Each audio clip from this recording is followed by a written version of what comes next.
परम पूज्य बाबा साहब डॉक्टर अम्बेडकर को मैं सत्संग करता हूँ। और बाबा साहब के बगल में जो ऊपर एक फोटो लगा है, ये संत गाडगे महाराज हैं। ये भी, इनकी भी आज ही के दिन 1876 में पैदा हुए थे, लेकिन ये पढ़े लिखे नहीं थे। लेकिन इन्होंने अपने जीवन में चमार, कोरी, पासी, अयर, रंडिया, धोबी जो नहीं शिक्षा पाते थे, उनके बच्चों के लिए इन्होंने लगभग 32 स्कूल कि सबके बच्चे पढ़ें। ऐसे संत गाडगे को भी मैं सत्संग नमन करता हूँ। और बाबा साहब डॉक्टर अम्बेडकर के न रहने के बाद ये बहुजन समाज जो सो गया था, इस सोते हुए समाज को जगाने वाले, बहुजनों को फिर से रंग से राजा बनाने वाले मानव काशी राम साहब को भी मैं सत्संग नमन करता हूँ।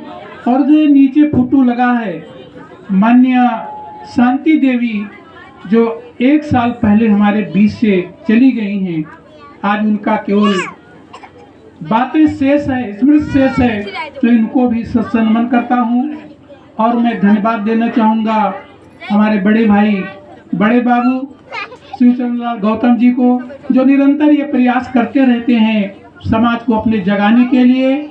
और अपने गीत के माध्यम से भाई माननीय छोटेलाल जी, हमारे बीच में हरप्रसाद जी हैं, दशहरा स्टोन जिला जज के हैं, बहन मीना कुमारी जी हैं, और सभी बहनें।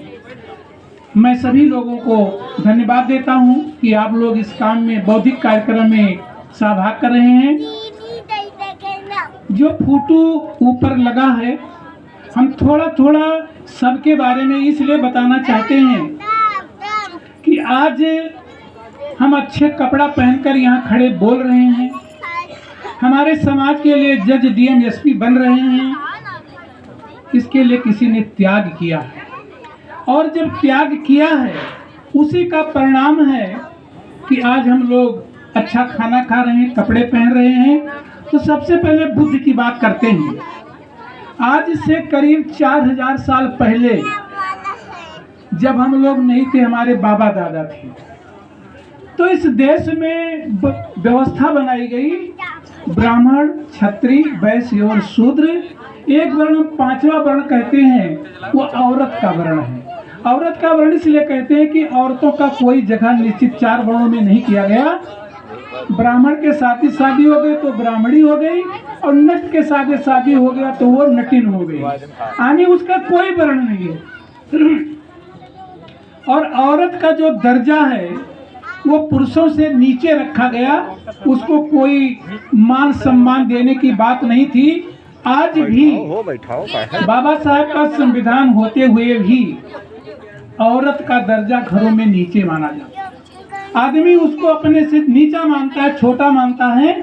लेकिन जब भगवान बुद्ध को ज्ञान प्राप्त हुआ 528 ईसा पूर्व में, लगभग आज से 3000 साल पहले जब उनको ज्ञान प्राप्त हुआ, तो बनारस में एक जगह सारनाथ वो आए, तो उन्होंने सबसे कहा कि जो समाज में नियम बनाया गया है कि ब्राह्मण है, क्षत्रिय है, वैश्य और शूद्र है, औरत नीच है, इसका सबसे पहले खंडन भगवान बुद्ध ने किया कि ये बातें गलत है। गलत इसलिए है कि चाहे ब्राह्मण हो, चाहे क्षत्रिय हो, चाहे कोई भी जात धर्म का हो, सबके पैदा होने का रास्ता एक। कोई भी धरती पर ऐसा इंसान नहीं है जो बिना किसी औरत के पैदा हो जाए। तो जब सबके पैदा होने का तरीका एक है, सबके 2 हाथ है, 2 आँख है, 2 कान है, तो फिर कोई कैसे ब्राह्मण हो गया और कोई कैसे नट और चमार हो गया। तो उन्होंने कहा ये बातें गलत है, इसलिए उन्होंने कहा, तब नारा लगा था कि बुद्ध धर्म की क्या पहचान, मानो मानो एक समान। इस धरती पर जितने मानव हैं वो सब एक समान हैं। औरतों के बारे में कहा कि जो लोग ये कहते हैं कि औरतें नीच है और पुरुष ऊंच है, तो इस धरती पर पुरुष को अपने पेट में पालने वाली कौन है? औरत है। पैदा होने के बाद उस दूध पिलाकर कौन खिलाती है? औरत है। तो जिसके खून से, जिसके मांस से, जिसका दूध पीकर इंसान बड़ा होता है, तो पुरुष कैसे ऊंचा है, स्त्री कैसे नीची है। तो बुद्ध ने कहा इस धरती पर औरत का दर्जा पुरुष से भी ऊंचा है। अगर इस धरती पर औरत नहीं होगी तो पुरुष का कोई अस्तित्व नहीं होगा। लेकिन देखिए सब औरतें भागते हैं, कुछ जानने नहीं चाहती हैं। तो भगवान बुद्ध ने हमारे लिए जो काम किया, उस काम की वजह से हम इतने सुख संपन्न हुए, हमारे समाज के लोग राजा महाराजा बन गए। लेकिन साथियों, जब इंसान को सुख मिल जाता है, अच्छा कपड़ा मिलता, अच्छा खाना, तो उसको अच्छी ही बात अच्छी नहीं लगती। उसको वो बातें अच्छी लगती जो उसके मिटने के लिए साधन होते हैं। समय बीतता गया। समय बीतने के साथ साथ जब इस देश में मौर्य वंश के राजा हुए सम्राट अशोक, उनके जो अंतिम बिरदर्थ मौर्य हुआ, तो उसने अपनी सेना में एक ब्राह्मण को भर्ती किया। उस ब्राह्मण ने दशहरा के दिन की हत्या कर दिया, और हत्या करने के बाद 184 ईसा पूर्व में उसने एक किताब लिखवाया। उस किताब का नाम है मनुस्मृति। उस मनुस्मृति में उसने कड़े प्राविधान किया। क्या प्राविधान किया?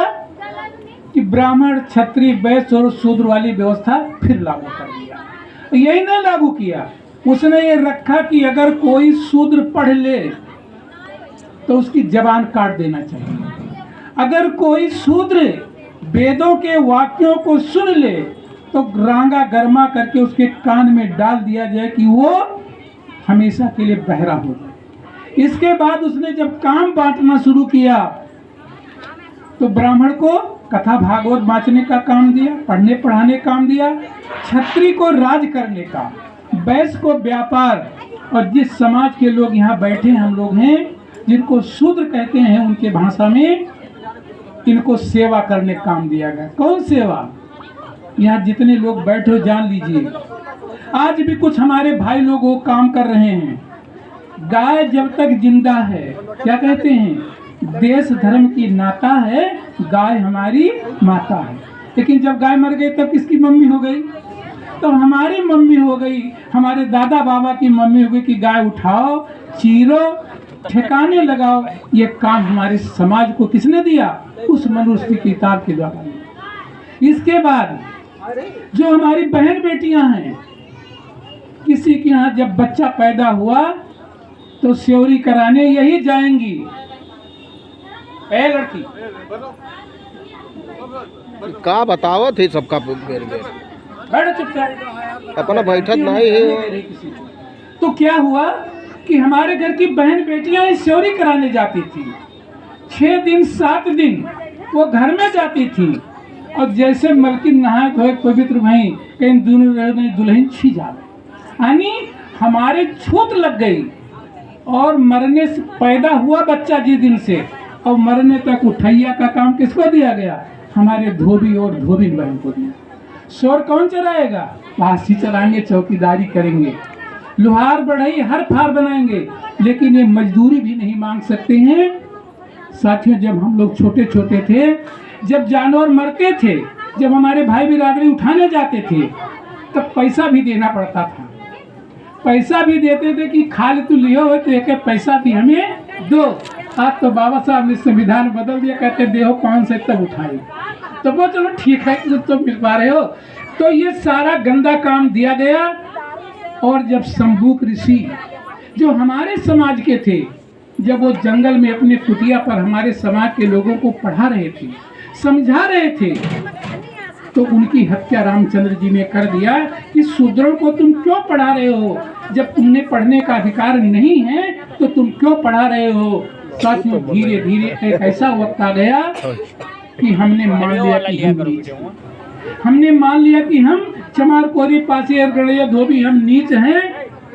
हम दूसरे की बात नहीं करते। जब हम लोग छोटे छोटे थे, दूसरे गांव में जाते थे तो हम बाल्टी नहीं छूते थे, कहते थे भैया पानी पिलाए दो। कहते क्या बात है? तुम लोग कहते तुम छुए लायक नहीं हैं। और हमारी बहन बेटियां कितनी गोरी चिट्टी हों, लेकिन फिर भी अगर उनको जान जाए कि ये चमार कोरी पासी घर की लड़की है, तो आज भी तुम्हारे हाथ का कोई खाना खाना नहीं चाहिए। क्यों? क्योंकि वो ऐसी व्यवस्था है। इसी व्यवस्था में जब बाबा साहब डॉक्टर अम्बेडकर पैदा हुए, उस समय महाराष्ट्र में इतने कड़े प्रतिबंध रहे कि शूद्रों के लड़के को पढ़ने नहीं मिलता था।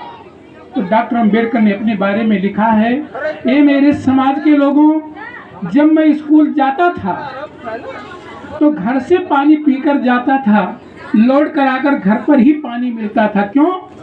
क्योंकि नल की टोटी हम नहीं छू सकते थे और स्कूल में बैठने नहीं पाते थे और मैं लंगोटी लगा करके जाता था। ये बात बाबा साहब ने कहा है। आज तुम्हारे बच्चे सूट पहनकर स्कूल जाते हैं, पैंट बुशर्ट पहनकर जाते हैं। जिनके बाबा को मार्किन की धोती नहीं हटती थी, उनके लड़के आज सूट पहन करके 12-12, 20-20 लाख की गाड़ी से चलते हैं। कैसे? ये इस भगवान की देन है जिसको आप जानते हैं। हमें उस भगवान को जानने की जरूरत है जिसने हमें सब कुछ दिया है। हम दूसरे के भगवान की बुराई नहीं करते हैं, लेकिन तुम अपने भगवान को पहचानो, वो अपने भगवान को पहचानो। बाबा साहब डॉक्टर अम्बेडकर ने जब पढ़ लिख लिया, पढ़ लिखने के बाद भी छूत उनका पीछा नहीं छोड़ा। जब बड़ौदा नरेश के यहाँ नौकरी करने गए, होटल में ठहरे, लोगों को पता चल गया कि एक महार का लड़का, जैसे उत्तर प्रदेश के चमार वैसे महाराष्ट्र के महार, तो उन्होंने कहा कि एक महार के अंडर में हमारे लड़के काम करेंगे। और होटल में गए और कहा तुम इसी समय निकल जाओ वरना तुमको हम जान से मार डालेंगे। डॉक्टर अम्बेडकर ने मोहलत मांगा कि 2 दिन का मौका दे दो। इनका सामान होटल से निकाल कर फेंक दिया। तब डॉक्टर अम्बेडकर ने कसम खाया था कि आज जो मेरी बेइज्जती हुई है, मैं इतना काम करूंगा कि आने वाले समय में हमारे बच्चों की कोई बेइज्जती न कर सके। डॉक्टर अम्बेडकर ने वही नौकरी छोड़ दिया और अपने समाज के लिए वो काम करने लगे। विदेश चले गए और जब देश की आज़ादी की लड़ाई लड़ी जा रही थी तो डॉक्टर अम्बेडकर 7 सितंबर 1931 को लंदन गए। और लंदन गए तो उन्होंने वहाँ के सामने बात रखी कि हमारे देश में जो हमारे भाई बंधु हैं उनको जानवर से भी बदतर जिंदगी है। लोग अपने कुत्ते को तो छूते हैं, गाय भैंस को तो छू लेते हैं, लेकिन भारत में चमार कोरी पासी के हवा से लोगों को नफरत है। ऐसे राज की हमें कोई जरूरत नहीं है, हमें अधिकार चाहिए। बाबा साहब डॉक्टर अम्बेडकर ने जब लड़ाई लड़ा तो आपको क्या अधिकार मिला? वोटों का अधिकार मिला, आरक्षण का अधिकार मिला। जब इस देश में आया तो गांधी जी ने क्या कहा कि ये शूद्र लोग, ये चमार कोरी पासी धोबी लोग जब ताकत पा जाएंगे तो समाज का सेवा कौन करेगा, नाली नर्मदा कौन साफ करेगा। उन्होंने अनशन कर दिया तो हमारे दोनों वोटों का अधिकार 24 सितंबर 1932 को हमारा खत्म हो गया। आज हमारे MP MLA जाते हैं लेकिन हमारी बात नहीं करते, वो अपनी पार्टी की बात करते हैं। साथियों, बाबा साहब डॉक्टर अम्बेडकर ने जो त्याग किया है, एक बात मैं और कहूँगा उनके बारे में। अभी देखो खाना बन रहा है ना। ऐसे 1 अप्रैल 1936 को जैसे भी साहेब राम गौतम जी तो अपने तीर्थ गए थे, बौद्ध गया गए, तमाम जगह गया। तो वो लौट करके जब आया तो उसने खाना बनवाया। जब खाना बन गया तो ये उसके घर में कुछ थोड़ा पैसे वाला था, जैसे बड़े बाबू इनके भाई विधायक हो गए, तो तैसे उसने खाने में घी डाल दिया और खाना में घी पड़ा तो हल्ला हो गया कि आज ये चमार कोरी पासी घी खाएंगे। बड़े आदमी लाठी लेकर के आए और कहा कि तुम्हारी इतनी मत मार गई है कि तुम मरे जानवर का मांस खाने वाले, चमड़ा चीरने वाले, तुम घी खाओगे।